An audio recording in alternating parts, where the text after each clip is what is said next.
Bonjour à tous et bienvenue à une nouvelle webconférence Japro. Aujourd'hui, nous recevons Elisabeth Magnin. Bonjour Elisabeth, qui va nous parler de son métier de conseillère conjugale et familiale. Donc, merci Elisabeth de votre venue à cette webconférence Japro et donc de venir nous parler de votre métier pendant à peu près une demi-heure. Donc, nous allons vous écouter pour nous expliquer quelles sont les missions de votre métier. Et ce sera dans le cadre donc, des webconférences Japro qui sont des webconférences en direct. C'est-à-dire que tout au long de cette interview, les internautes qui nous suivent, et nous leur souhaitons à nouveau une bienvenue, vont pouvoir interagir avec nous, poser des questions et que je relayerai donc, tout au long de cette webconférence Japro. Voilà. Donc merci à nouveau d'être parmi nous. Merci à vous de nous suivre. Et on vous souhaite une bonne webconférence Japro et n'hésitez pas tout au long de cette webconférence d'échanger avec nous. Elisabeth, merci donc de votre venue. Pour commencer et avant que les questions des internautes nous arrivent, est-ce que vous pouvez vous présenter et nous dire un petit peu plus qui vous êtes? Bonjour Marie-Noël, donc je suis Elisabeth Magnin, je suis conseillère conjugale et familiale. J'exerce ce métier depuis 20 ans. D'accord. Je travaille dans un centre de planification et d'éducation familiale, pas très loin d'ici, à Tassin-la-Demi-Lune. D'accord. La structure qui me salarie est le centre social de l'Orangerie, sur Tassin. D'accord, donc c'est un centre social qui est géré par la mairie? Qui est géré par une association. Mon employeur est une association. D'accord, très bien. Voilà. Je suis aussi membre de l'ANSEF. L'ANSEF est une association, l'Association nationale des conseillers conjugaux et familiaux, qui regroupe les conseillers conjugaux et familiaux qui exercent le métier de conseiller conjugal et familial. J'ai été active pendant 10 ans dans cette association et je viens de quitter la vice-présidence il y a quelques mois. D'accord, très bien. Bon, eh bien, écoutez, ça permet effectivement d'intégrer et de savoir que ce métier, ça fait donc 20 ans que vous l'exercez. Oui. Vous l'avez exercé exclusivement dans des centres de planification, dans des associations. Vous l'avez exercé dans d'autres structures? Alors, quand j'ai fini la formation, j'ai fait la formation elle est sur 2 ans, donc de 95 à 97, 1995 à 1997. Oui. J'ai d'abord exercé dans une association, j'ai fait de l'écoute téléphonique. D'accord.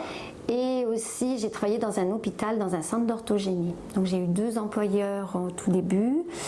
Et rapidement, quelques mois après, j'ai été embauchée dans ce centre social pour travailler au sein du centre de planification. D'accord, très bien.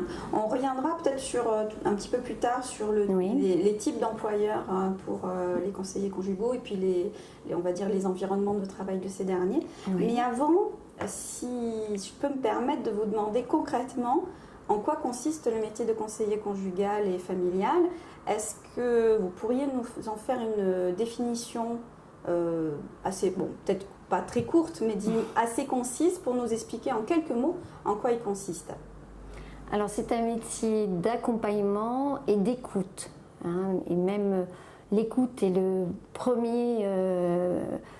la première chose qu'on fait quand on reçoit une personne, on l'écoute. Un métier de l'accompagnement des personnes dans les situations de la vie qu'elles rencontrent. Et dans toutes les étapes de la vie, hein, de la petite enfance, concernée de la petite enfance à la vieillesse. D'accord, à la petite enfance. Donc on pensait pas forcément que le cadre d'émission des conseillers conjugal et familial intègre la notion de petite enfance. C'est surprenant. Ben justement, il me vient la question de savoir quel type d'accompagnement vous prodiguez, comment les gens font appel à vous, parce que donc je suis intriguée par la petite enfance, c'est ça. Je peux peut-être répondre tout de suite sur la question de la petite enfance. Alors, moi j'exerce dans un centre de planification qui a des missions d'accompagnement, notamment à la parentalité. Et donc c'est dans ce cadre-là que je travaille avec des parents pour les accompagner dans leur rôle de parents. D'accord. Donc pas directement avec l'enfant. Alors, je suis accueillante dans un lieu accueil par enfant, une fois par mois. Forcément, les enfants. Et donc, une fois par mois, je vais dans ce lieu en tant qu'accueillante avec une équipe d'accueillants. Nous accueillons des parents et des enfants. D'accord. Donc, effectivement, de 7 à 77 ans, voire bébé, j'imagine, puisque il y a des bébés qui viennent avec leurs parents dans ce lieu. Voilà, tout à fait. Très bien. Donc alors, merci beaucoup, parce que du coup, j'étais intriguée. Me voici, j'avais une interrogation, la voici la réponse, merci beaucoup. Donc alors, concrètement, qui fait appel à vous? Donc dans le cadre de ce centre de planification, mais en règle générale, qui fait appel aux conseillers conjugaux et familiaux? Alors, les personnes peuvent venir vers nous d'elles-mêmes. Elles ont une difficulté, un questionnement concernant leur vie conjugale, leur vie familiale, leur vie affective, leur vie relationnelle au sens large. On est vraiment un métier d'aide à comprendre les relations qu'on a aux autres. Ces personnes peuvent être directement des adultes de tous les âges, mais aussi on a un public, notamment au centre de planification, un public d'adolescents ou de jeunes majeurs, de jeunes adultes qui peuvent aussi faire appel à vous. D'accord. Parce que donc les missions du conseiller conjugal, donc vous parliez effectivement, c'est un métier d'écoute et d'accompagnement. Mais concrètement, cet accompagnement se définit comment? C'est-à-dire, vous avez des missions bien spécifiques, comment ça se passe? Alors, il y a d'abord un premier accueil de la personne ou des personnes, parce qu'il peut arriver qu'on reçoive des personnes ensemble, notamment un couple qui vient pour des difficultés dans leur relation, ou un parent et son fils, sa fille. Alors, pour mon expérience, ce sont plutôt des parents avec des enfants adolescents ou préadolescents. Et donc, on va les accompagner. Donc, il y a un premier accueil qui va permettre de définir si on est la personne appropriée pour les accompagner par rapport à leur demande. Des personnes qui, des fois, ne savent pas trop aussi expliquer pourquoi elles viennent, ce qui ne va pas bien. Elles ont été parfois orientées vers nous. Donc, on va pouvoir prendre le temps. Un entretien dure environ 3/4 d'heure, 1 heure, selon les disponibilités aussi de la personne. C'est pas toujours facile de parler de soi, mais on va tout faire pour mettre les personnes en confiance, dans la confidentialité bien sûr, comprendre ensemble le pourquoi de leur venue, que ce soit une orientation ou une demande personnelle. Et on pourra, à l'issue de l'entretien, reconduire un autre entretien et dans la durée accompagner les personnes si elles le souhaitent, avec leur volonté bien sûr. On n'a aucune mission d'intervenir auprès des personnes dans ce cadre-là. Il n'y a pas de décision de justice ou de choses comme ça dans lesquelles vous seriez intégré?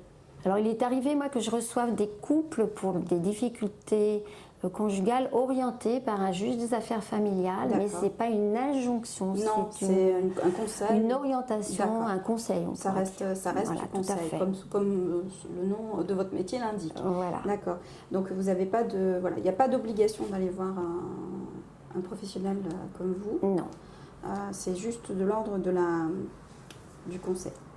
Donc il n'y a pas d'injonction de la justice ou quoi que ce soit pour des enfants ou des adolescents vis-à-vis d'une situation du couple ou quoi que ce soit. Alors, vous parlez de conseils, on ne donne pas des conseils aux personnes. Qui est un conseil? Alors c'est un concept qui consiste à permettre aux personnes de comprendre et d'abord de faire émerger leur demande, comme on dit, nous, un petit peu dans notre jargon professionnel, c'est-à-dire savoir la personne pourquoi elle est là et ce dont elle a besoin.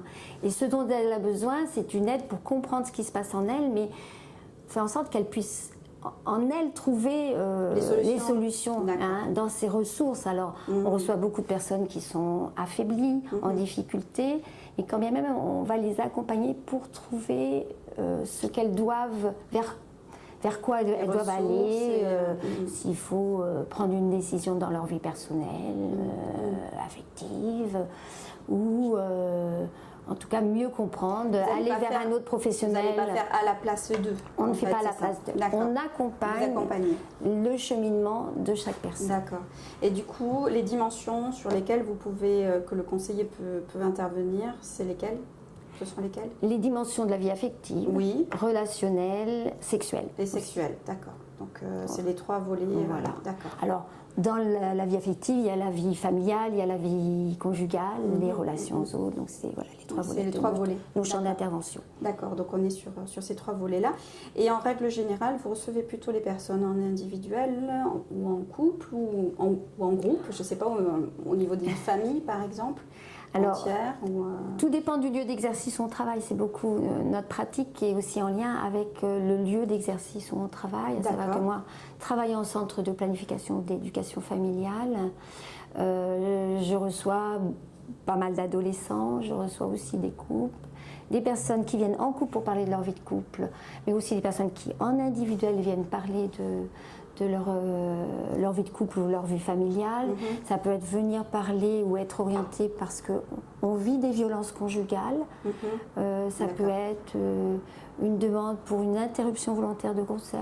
Ça peut être une demande pour, en lien donc avec la vie affective, la sexualité, de contraception dans un lieu comme un centre de planification d'éducation familiale. Donc voilà, c'est un champ très très large d'action. Et en groupe, je fais ce qu'on appelle des actions de prévention dans le domaine de la vie affective et sexuelle, ce qu'on appelle des séances d'éducation à la vie affective et sexuelle. Et là, je travaille auprès de groupes. Et vous le faites au sein du centre ou vous délocalisez? Les deux, on peut intervenir sur le lieu du centre de planification pour le faire connaître aux personnes, au public qu'on rencontre, mais aussi on peut rencontrer ce public sur son lieu, au lycée par comme exemple. le lycée, le collège, une mission locale, un établissement pour personnes handicapées. D'accord. Donc, etc. Voilà, donc on peut être amené à se déplacer en fait. Voilà. Oui, mais en tout cas je me déplace. D'accord, parce que du coup, en termes d'accompagnement, il se fait exclusivement dans le centre où les conseillers peuvent être amenés à se déplacer au domicile des personnes par exemple? Alors, les conseillers conjugaux reçoivent dans un bureau, enfin dans un lieu. Oui, d'accord. Donc un lieu professionnel. Voilà. D'accord. Donc moi c'est une association, j'ai un bureau. Mais donc pas de déplacement au domicile des personnes. Non. Ça ne se fait pas. À ma connaissance, non. D'accord. Donc a priori, c'est les personnes qui viennent pas à domicile. D'accord, très bien. Ben, merci beaucoup. Donc la majorité, c'est plutôt l'individu, voire en couple, pas forcément. Mari et femme, pardon, mais un parent avec un enfant, ou voilà, donc c'est rare, le groupe, c'est rare d'avoir une intervention sur des groupes.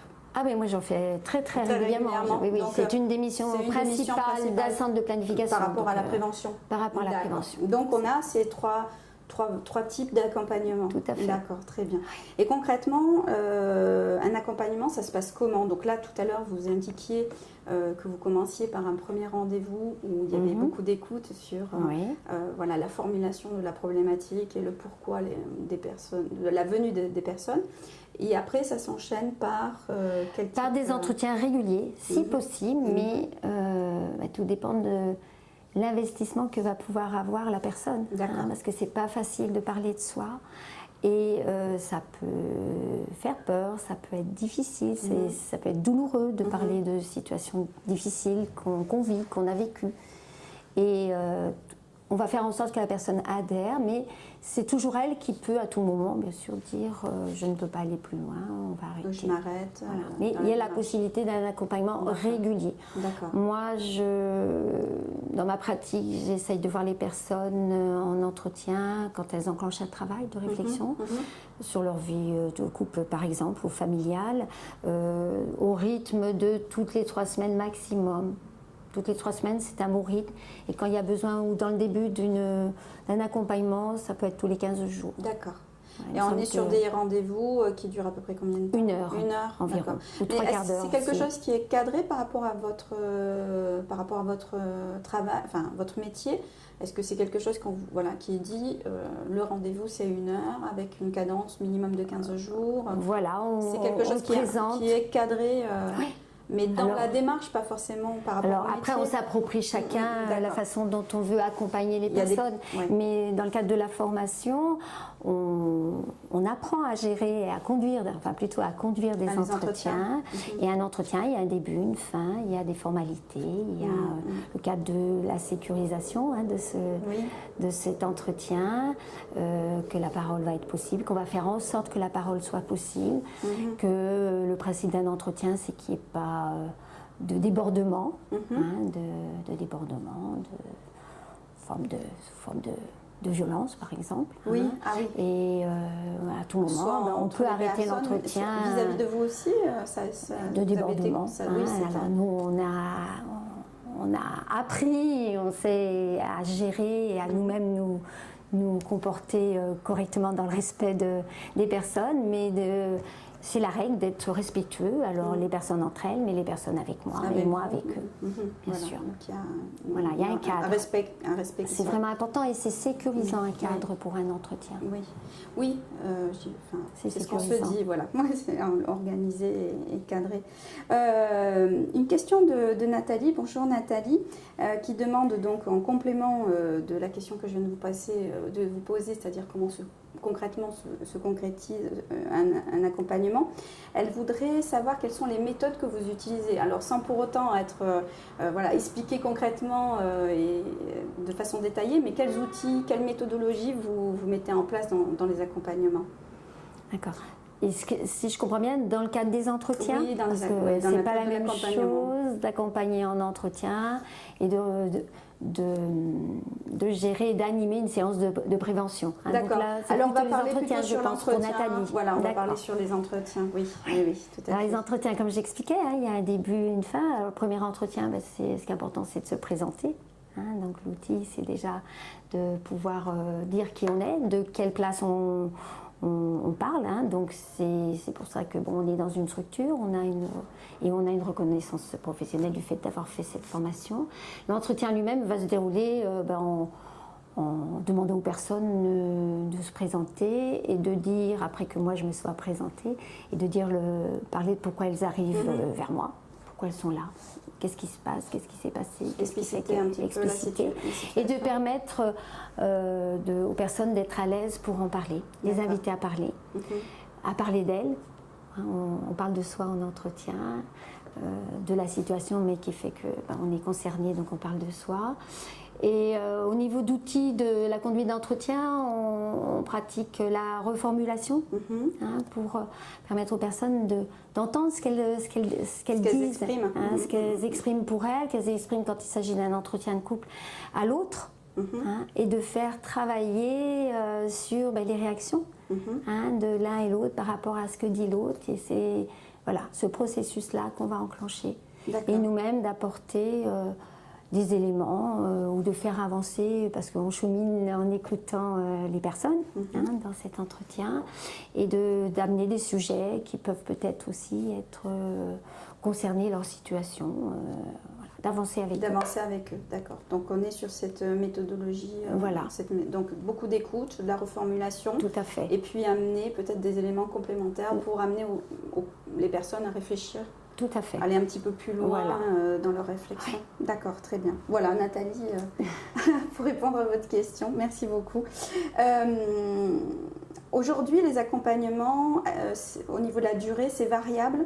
On peut avoir, donc évidemment, je mets le groupe de côté parce que c'est spécifique. Voilà, c'est une intervention qui peut être récurrente, mais on va dire qu'avec une méthodologie différente. Donc je me focalise sur le volet individuel ou couple ou famille. Le nombre de rendez-vous, par exemple, ou la durée de l'accompagnement, est-ce que c'est quelque chose qui est cadré en dehors du fait que vous le mettez en place avec les personnes qui sont accompagnées, mais est-ce qu'au niveau du cadre de votre métier et des missions qui vous sont confiées, est-ce qu'il y a un début et une fin à un accompagnement en dehors de la volonté de la personne qui est accompagnée? Alors, il n'y a pas un cadre absolument rigoureux. D'accord. Donc, c'est à l'appréciation et des compétences qu'a le conseiller conjugal et familial. Ah oui, c'est lié à ça. Je veux dire, il peut Oui, parce arriver que, on ne peut pas qu'on arriver- sente des limites dans l'accompagnement auprès de D'accord, personnes. Et d'accord. là, je pense que c'est important de dire, on a pu avancer ensemble, on a pu travailler ensemble, reprendre avant d'arrêter cet accompagnement. On a pu voir ensemble que tel dysfonctionnement ou quelque chose, ça a pu permettre, demander aux personnes quel changement ça a pu opérer en eux, dans leurs relations, et puis dire qu'on pense que nous, on va arrêter là pour les compétences qu'on a dans que vous avez, l'accompagnement. il y a des limites. D'autant que les personnes peuvent revenir nous voir. Oui. Moi, c'est arrivé, parce que S'il y a besoin. là, je travaille depuis plusieurs années, il y a des personnes qui sont revenues me voir. D'accord. On a pu reprendre au moment où ils reviennent, où ils en sont. Donc ça peut être un accompagnement qui s'interrompt, qui reprend. Et puis il arrive qu'on oriente vers d'autres professionnels. Oui, alors c'est une question justement que je voulais vous poser. J'imagine qu'il y a, comme vous tenez conseil, j'imagine que vous avez quand même beaucoup de professions autour de la vôtre, de métiers autour du vôtre, qui justement vous permettent d'aider et d'accompagner le mieux possible les personnes. Quels sont-ils ces métiers ? Alors, dans l'accompagnement, ce qui peut se révéler, on va dire, apparaître plutôt, c'est que c'est la souffrance qu'ont les personnes dans leur vie, ou des souffrances. Et alors, il y a la souffrance de ce qui se passe dans la relation, que ce soit dans la vie de couple, la vie familiale, mais il y a aussi des souffrances, on va dire, peut-être souvent, je ne veux pas généraliser, mais qui peuvent être plus profondes. Et moi, je m'attache à pouvoir permettre aux personnes, les aider à en prendre conscience de leurs souffrances plus profondes et à ce moment-là, de les orienter vers un métier du soin psychologique, du soin mental. Donc, que ce soit un psychologue, un psychiatre, pour une psychothérapie ou pour ce qu'évaluera le professionnel concerné, parce que ce n'est pas ma compétence. Ça ne veut pas dire que ces personnes-là ne viendront plus me voir pour leur relation. Mais voilà, enclencher aussi. Donc ça peut être cette situation-là. Il y a d'autres ressources qui doivent être mises en œuvre pour être complet en fait. Tout à fait. D'accord, très bien. Alors ça pourra être un accompagnement social qui va être nécessaire aussi parallèlement pour une personne qui vient donc pour des problèmes, des difficultés conjugales ou familiales, mais qui aussi vit dans une grande précarité sociale. Donc on pourra l'orienter ou au moins aborder avec elle aussi. Il y a son contexte de vie qui rajoute un sentiment de mal-être, voire un état dépressif. Il m'arrive aussi de rappeler aux personnes que leur médecin peut peut-être aussi les aider dans ce moment-là de leur vie qui est difficile. Parce qu'ils n'arrivent vraiment pas à identifier où est la problématique. Tout à fait. Du coup, les ressources, les personnes à contacter pour les aider. Voilà. Et là, vous êtes là pour ça. Tout à fait. Donc, on a cette vigilance-là pour cette écoute large de la personne pour tous les aspects de sa vie. D'accord. Donc, sur les 3 dimensions qu'on a citées tout à l'heure. Tout à fait. D'accord. Anissa a une question. Bonjour Anissa. Elle en a plusieurs, dont une elle voulait savoir si vous aviez décelé de gros problèmes de non-dit qui nécessitent par exemple un signalement. Type violence, abus sexuels, harcèlement. Est-ce que les personnes viennent vous voir en vous disant il y a une souffrance, mais n'arrivent pas à identifier et qu'au terme de l'accompagnement, effectivement, ça vous est arrivé ? Ça m'est arrivé, ça m'arrive de temps en temps, effectivement, qu'un signalement soit nécessaire, au moins renvoyer à la personne que ce qu'elle est en train de me dire, ça relève comme vous dites, du harcèlement, d'une situation de violence. Les violences, c'est pas que être frappé ou frapper quelqu'un, c'est aussi les violences psychologiques, les humiliations, ça fait partie des violences. Le signalement, c'est aussi pour une personne affaiblie, vulnérable, comme le disent les textes de loi, des violences à caractère sexuel. Donc vous avez nommé les abus sexuels, les violences sexuelles de tout type. il m'est arrivé de faire des informations préoccupantes pour des mineurs. Et vous le faites auprès des personnes qui viennent vous voir, ou vous allez au-delà, c'est-à-dire que vous vous attachez à contacter les services vous êtes Je suis obligée de contacter les services qui peuvent entendre de protection de l'enfance. Bien sûr, je suis obligée, tout professionnel et même tout citoyen, quand il s'agit de la notion de confidentialité n'a plus lieu. On la rompt, elle est rompue. D'accord, donc il y a des responsabilités quand même dans ce métier. Bien sûr. Au-delà de l'accompagnement individuel, il y a aussi la responsabilité sociétale et juridique. Et juridique, et de protection des personnes dans leur vie sociétale. D'accord, très bien. Tout à fait. Merci beaucoup. Une autre question, qui vient de Nathalie et de Gontran. Donc, bonjour Gontran, Nathalie, on l'a salué tout à l'heure, qui sont assez similaires. Ils sont intéressés par plusieurs métiers et se demandaient quelle était la différence entre votre métier et celui de médiateur familial. Alors c'est une question qu'on nous pose souvent. Souvent, hein. Oui, c'est ça. Parce qu'il y a ces deux formations qui peuvent être attirantes et qui touchent à la famille, à la vie de couple, aux relations, aux autres. Il y a d'ailleurs sur Lyon un organisme qui forme au conseil conjugal et à la médiation familiale. C'est l'Université catholique de Lyon. Donc voilà, les personnes peuvent être attirées par ces deux métiers. Il y a des différences toutefois, mais c'est important qu'on soit sinon ce serait singulier, qu'on ait chacun notre métier. Sinon il n'y aurait pas de nom. Donc nous, on s'attache surtout à permettre aux personnes c'est un peu prétentieux, mais à voir où elles en sont dans leur vie, cette vie actuelle, ou après, je parlais tout à l'heure du passé, qui peut être un poids pour chacun, mais s'attacher à ce qui fait problème ou ce qui est difficile dans la vie actuelle, la situation actuelle vécue, et de mettre des mots dessus. D'accord. Déjà, pour peut-être aller vers une décision, une meilleure compréhension, un changement, des changements, ou réajuster, parce que les couples, on a besoin de réajuster. Voilà. Le médiateur familial va s'attacher sur les situations plus de conflit dans la vie. D'accord. Et d'aider à la résolution du conflit, mais de manière organisée. Il y a une organisation autour de comment il y a ce conflit, qu'est-ce qu'on fait pour le régler, quelles sont les solutions pour madame, pour monsieur, pour l'adolescent avec son parent. Une personne avec son père et sa mère, même si on est adulte, etc. Donc, et à trouver des solutions, mais concrètes et écrites, et d'engagement de chacun dans pour viser à la résolution du conflit. De ce conflit. Dans cet engagement. Donc on est sur une dimension... Je ne pense pas me tromper en expliquant ça. Après, il faut se renseigner. Bien sûr, il faut se renseigner, de mon point de vue. Alors on est en frontière, en fait, bien sûr. C'est assez proche.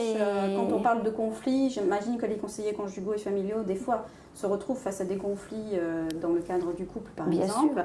Donc effectivement, mais ça reste quelque chose, un accompagnement un petit peu plus large que le médiateur familial. Voilà. Et il m'arrive, par exemple, d'orienter des personnes, un couple qui vient pour parler d'une séparation, de leur séparation, d'orienter vers un médiateur pour que s'organisent entre eux, parce que la question des enfants, bien sûr, on l'aborde pour cette séparation qu'ils envisagent de vivre, de faire, de réaliser, et donc d'orienter vers un médiateur familial, parce que la question des enfants est souvent un sujet très difficile.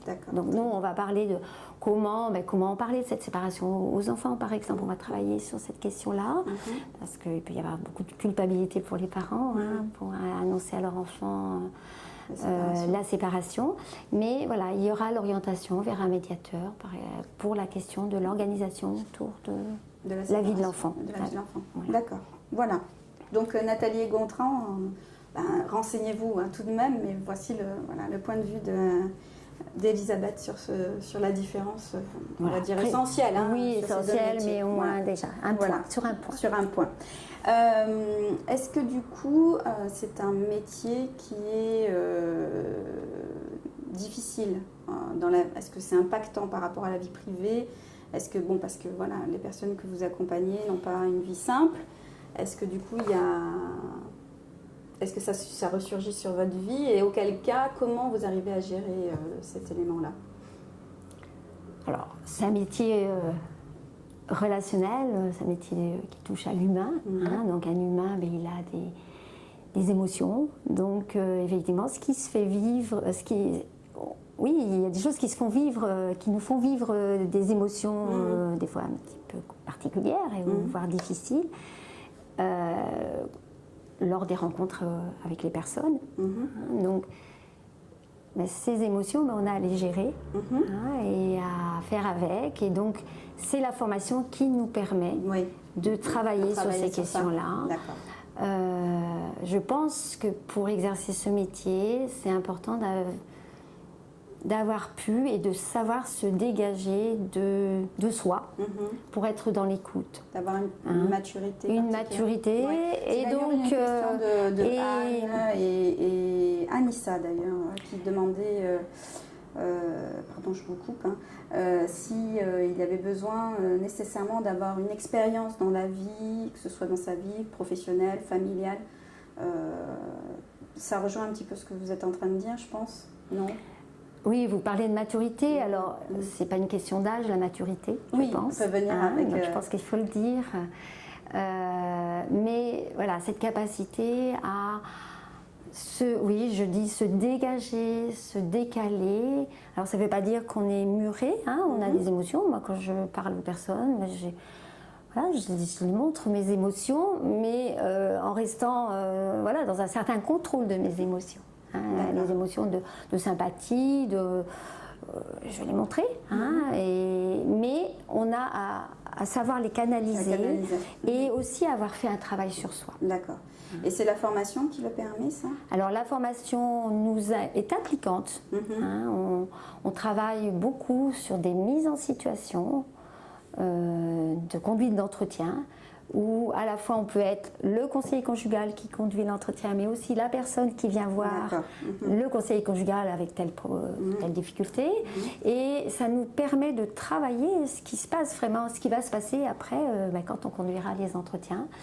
Et cette dimension d'un travail personnel, ça, c'est pas inclus dans la formation. C'est, je veux dire, à côté de ce que peut offrir la formation, rien n'empêche de pouvoir l'engager, ou l'avoir déjà, on peut déjà l'avoir effectué avant d'entrer en formation, ou de l'engager pour pouvoir vraiment prendre conscience de ce que ça fait vivre, aussi l'entretien et de bien se connaître. D'accord. Donc la formation aujourd'hui pour être conseiller conseiller conjugal et familial, c'est consistant en quoi en fait? Quel est le cursus pour être conseiller? Alors pour être conseiller conjugal et familial, il y a 2 ans de formation, qui ne sont pas 2 ans de formation en continu, mais avec des formules, on va dire, de regroupement. Mais c'est bien un processus qui va s'opérer sur les 2 années. Parce qu'entre les regroupements qui sont souvent, selon les organismes de formation, de quelques jours, il y a du travail qui doit se faire parce qu'on doit lire, on est invité à lire, on est invité à réfléchir. Il y a des stages aussi qui sont prévus dans le cadre de ces 2 ans de formation. Donc c'est une formation active, même si elle n'est pas tout le temps...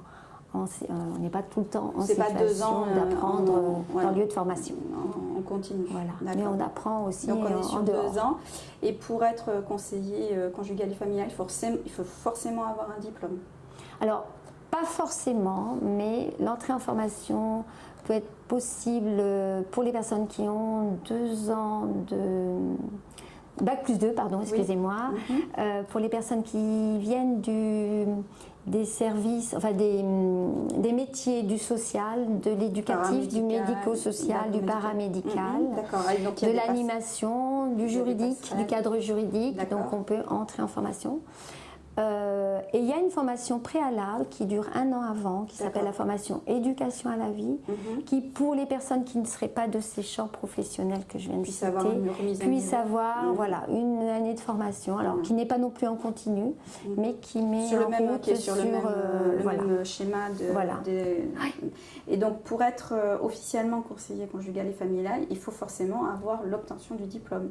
on ne peut pas prétendre à l'être sans l'obtention du diplôme. Voilà, alors on obtient une attestation de qualification. D'accord. Ce n'est pas un diplôme. Encore aujourd'hui, c'est une formation ancienne, mais aujourd'hui encore, ce n'est pas une formation diplômante. D'accord. Donc on doit faire preuve à l'employeur, dans tous les cas, enfin, si on est employé, mais sinon, une personne qui va exercer en libéral, oui. Elle doit être conseiller conjugal. D'accord. Donc elle doit avoir cette attestation, cette qualification et cette attestation. Très bien. Justement, je rebondis à ce que vous venez de dire. On en a parlé en tout début d'interview par rapport au type d'employeur. Donc vous parliez de centres sociaux. Là, vous venez de citer la possibilité d'exercer en libéral. Quels sont les types d'employeurs, le type d'exercice de la profession rapidement. Et puis, si vous avez une notion de la perspective d'emploi, parce que c'est une question d'Anne, la perspective d'emploi vis-à-vis de ce métier de conseiller conjugal et familial. Alors, les lieux d'exercice sont principalement des associations. D'accord. Et des centres gérés par la fonction publique, notamment la PMI, protection maternelle et infantile, les centres de planification ou d'éducation familiale, donc le lieu où j'exerce, le type de lieu où j'exerce, et aussi des centres hospitaliers. D'accord. Là où vous avez, lors de votre début de carrière. Alors, les associations, ça peut être différents types d'associations. D'accord. Ça peut être des associations qui accueillent les femmes et les familles. Je pense au Centre d'information des femmes et des familles, CITFF, les CITFF. Ça peut être différent, une association qui accueille pour la thématique des violences conjugales. Ça peut être des associations vraiment différentes, mais qui est toujours en lien avec notre sujet, bien sûr. Et l'exercice en cabine en libéral est possible. D'accord. Des conseillers conjugaux s'installent en libéral. Est-ce que vous conseilleriez, si on s'installe en libéral en tant que conseiller conjugal, ça veut dire que forcément il y a l'attestation, l'habilitation? Oui. Ouais, c'est obligatoire. On va pas. Si une personne souhaite avoir de l'aide et s'oriente vers une personne qui exerce en libéral, qui se dit conseiller conjugal et familial, c'est forcément qu'il y a une attestation derrière. La personne doit être censée, effectivement, l'être, bien sûr. Voilà. Peut-être le vérifier avant d'engager. Dans tous les cas, je me présentais en tant que membre de l'ANSEF. L'association. Notre association édite un répertoire des conseillers conjugaux et familiaux adhérents à l'association. Et pour être adhérent à l'association, il faut transmettre l'attestation de qualification Donc, de conseiller conjugal. Dans tous les cas, on veut rencontrer quelqu'un qui exerce ce métier parce qu'ils ont l'attestation, on peut aller sur le site de l'association ANSEF. Voilà. Dans les centres de planification, on doit justifier à l'embauche, quel que soit l'employeur, aussi du centre mais c'est vrai que qui gère. Spontanément, on le pressent dans le sens où il y a un employeur, donc il y a une vérification. Mais quand on est en libéral, c'est plus complexe, hormis que le particulier qui fait appel au service dans le cadre d'une profession en libéral demande justement une attestation, ce qui n'est pas forcément tout le temps le cas. Très bien, merci beaucoup pour les employeurs et pour les perspectives d'emploi. Qu'est-ce que vous en pensez ? Alors les perspectives d'emploi, donc c'est un emploi qui évolue, qui se développe. Oui. Alors le conseil conjugal existe depuis de nombreuses années. Nous, l'association ANSEF, on existe depuis 1979, mais il avait existé avant déjà. Je ne vais pas faire d'historique, c'est pas important. Les centres de planification, c'est avant-guerre 1972. 1972, les centres de planification. Et donc, les perspectives, oui, je vous dis, c'est un métier émergent parce que il commence à être connu. On fait en sorte, et l'ANSEF, cette association, a vraiment pour objectif de promouvoir le métier. Promouvoir le métier, c'est-à-dire le faire connaître aux personnes qui ont besoin de nous, mais aussi le faire connaître aux personnes qui aimeraient exercer ce métier. Et voilà. Aussi. D'où votre présence. D'où ma présence. L'ANSEF m'a demandé de participer à la réalisation de cet entretien avec vous. et ça peut permettre vraiment de le faire connaître, hein, parce qu'il est trop plus connu. D'accord. À notre Et il y a avis. beaucoup de demandes de la part d'employeurs potentiels?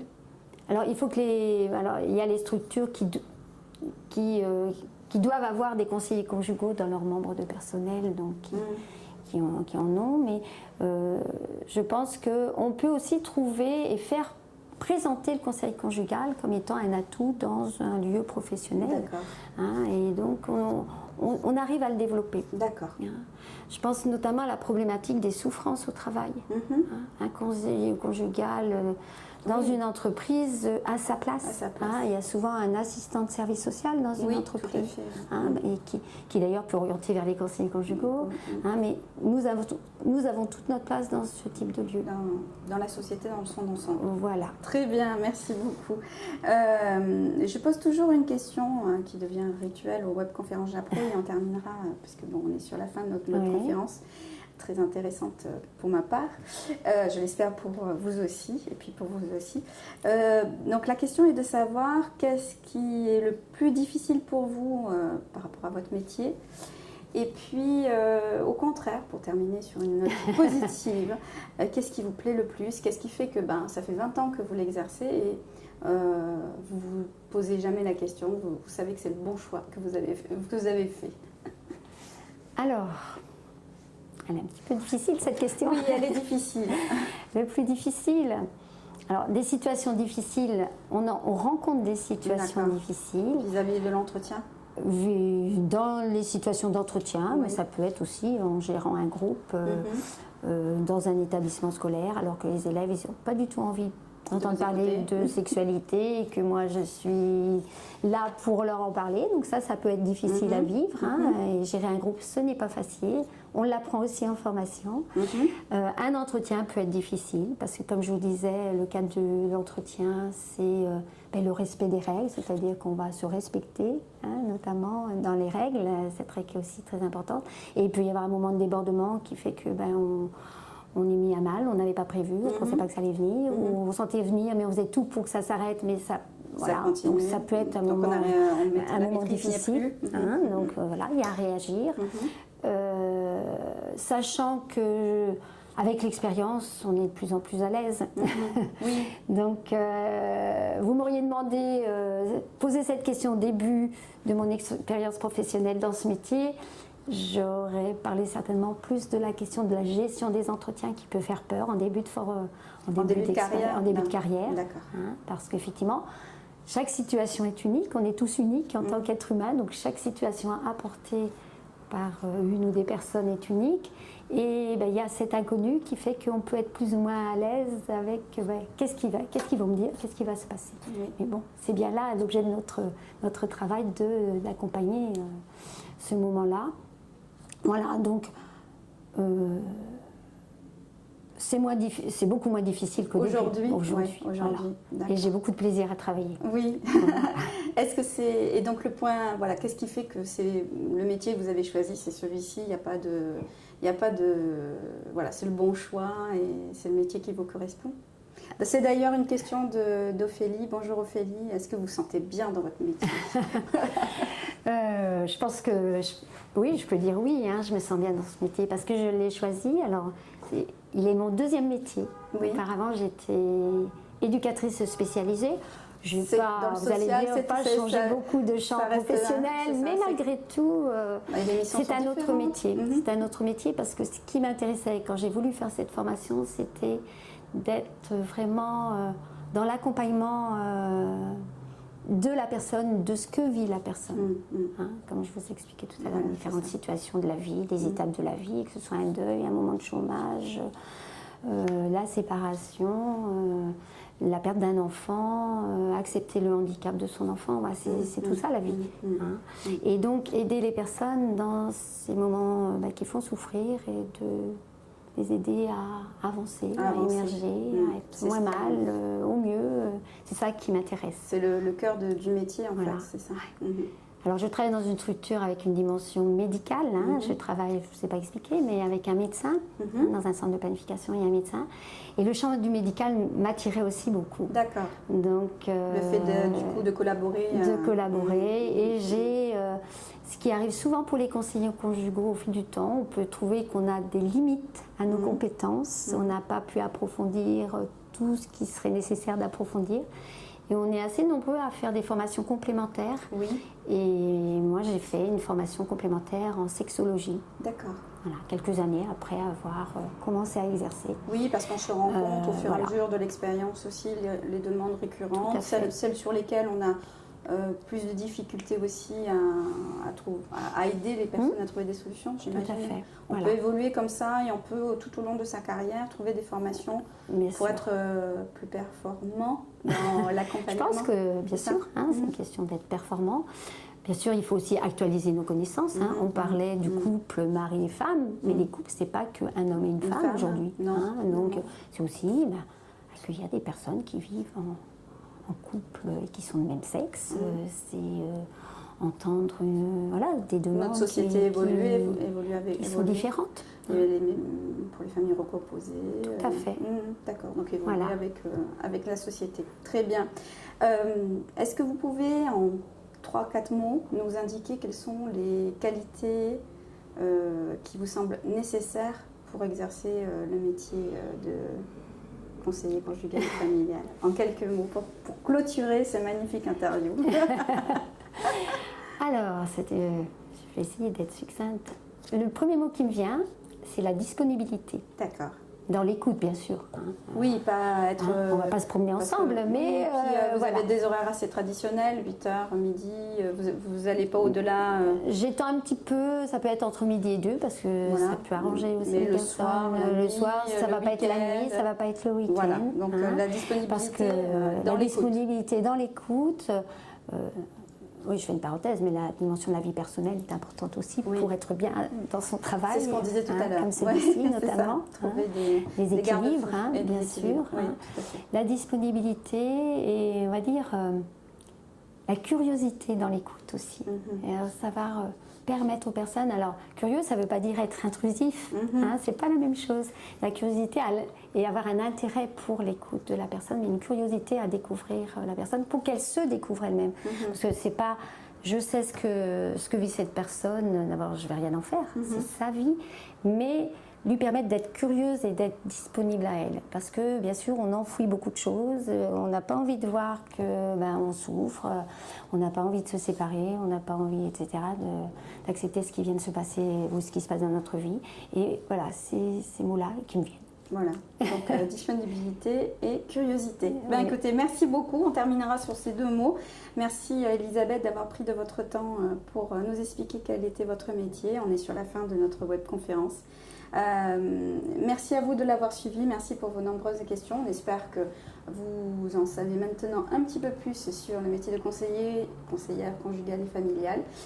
Si vous aviez d'autres questions, n'hésitez pas à nous les transmettre à l'adresse qui s'affiche en bas de votre écran. On les transmettra à Elisabeth pour qu'elle puisse vous répondre par écrit. À la suite de cette vidéo, vous aurez toutes les informations, notamment sur le site de l'ANSEF, donc l'association, sur lequel vous pouvez vous orienter pour avoir des informations, notamment en termes d'annuaire des conseillers conjugaux et familiaux, pour aller les rencontrer. Si vous êtes intéressé par ce métier. Donc merci Elisabeth, bonne continuation dans votre joli métier, merci du temps que vous avez consacré et voilà, et puis pour l'association on espère que voilà, ce métier sera bien, on informera largement sur ce métier et que ce que vous avez fait aujourd'hui permettra à cette mission. Merci beaucoup. Merci à vous d'avoir suivi cette webconférence JAPRO. On vous dit à très bientôt et on vous souhaite une belle journée. Au revoir. Au revoir.